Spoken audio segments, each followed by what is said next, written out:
Friends, आप सभी को राधा अष्टमी की हार्दिक शुभकामनाएं। वैसे तो मैं सुबह जल्दी उठकर रोज़ की तरह अपना पूजा पाठ कर चुकी थी और अपने भगवान जी को दूध और मिठाई का भोग लगा चुकी थी, क्योंकि हमारे घर गणेश जी भी आए हुए हैं।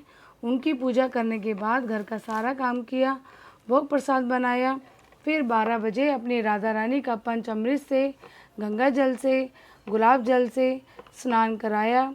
अब आप लोग बोलोगे कि ये तो लड्डू गोपाल हैं, तो जी ठीक आप सही समझ रहे हैं, लेकिन क्या करें, मेरे पास राधा रानी नहीं थी, तो मेरे पास अभी राधा रानी नहीं है। तो बहुत ही जल्द मैं अपने उनको भी लेकर आऊँगी और उनके दर्शन भी आपको करवाऊँगी। बड़े ही भाव से मैंने इनका स्नान करवाया, इनका पूरा श्रृंगार करवाया। तो लो जी, कर लो मेरी राधा रानी के दर्शन। देखकर कोई बता सकता है कि ये राधा रानी नहीं, कृष्ण है, लड्डू गोपाल हैं। इनका स्वरूप ही बता रहा है कि ये दोनों एक हैं। ज़्यादा तो मैं सजावट तो कर नहीं पाई मंदिर की, बट बहुत ही भाव से ये त्यौहार बनाया। एक ही भाव से करी पूजा भगवान हमेशा स्वीकार करते हैं।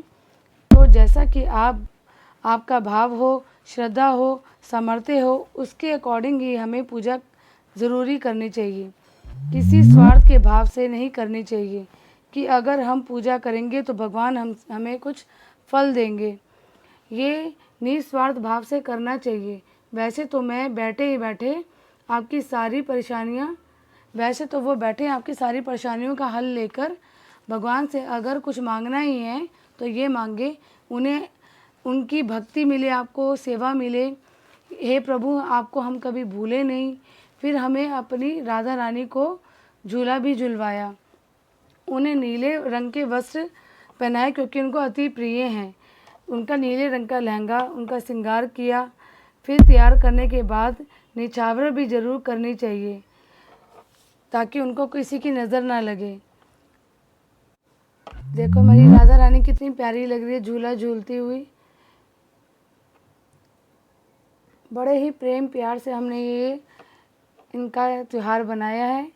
तो निछावर करनी है, जो भी आपकी श्रद्धा हो उसके अकॉर्डिंग आप निछावर इन पे करें, श्रृंगार चढ़ाएं और गणेश जी की आरती करें, श्रृंगार करें। देखिए माता रानी को जो भी आपने श्रृंगार रखा हो वो भी हमने श्रृंगार चढ़ाया माता रानी को। इसके बाद ये निछावर करेंगे हम।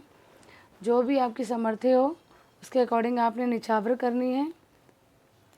फिर हमने गणेश जी की आरती करी है। इसके बाद राधा की आरती करी है, राधा कृष्ण की आरती करी है। ये श्रृंगार चढ़ा रहे हैं। ये आप श्रृंगार आप खुद भी रख सकते हैं, आप यूज़ कर सकते हैं, नहीं तो प्रसाद के रूप में एक एक चीज़ें आप बांट भी सकते हैं। ये माता रानी का आपके लिए प्रसाद है, आप उसके इसमें अकॉर्डिंग करें। और ये देखिए हम ये आरती कर रहे हैं गणेश जी की, राधा रानी की। बड़े ही प्रेम प्यार से हमने ये आरती करी है। फिर पंचामृत तो मैंने ले लिया था और मैंने अपना व्रत खोल लिया। खूब बारिश भी हो रही थी, खूब अच्छे अच्छे भोग जैसे कि पंचमेवा, खीर, पूड़ी, चावल, दही, अरबी, छोले। अरबी इनकी बहुत ही फेवरेट है, दही अरबी, वो भी मैंने बनाई। खाने में मिठाई का तो एक मिठाई तो इसमें थी ही, पहले मैंने प्रसाद में रख दी थी। तो इस तरह से मेरी लाडली जू का जन्म उत्सव हमने बनाया। मैं जितनी सेवा कर सकती थी उतनी करी मैं, और आगे भी ऐसी कोशिश करती रहूँगी।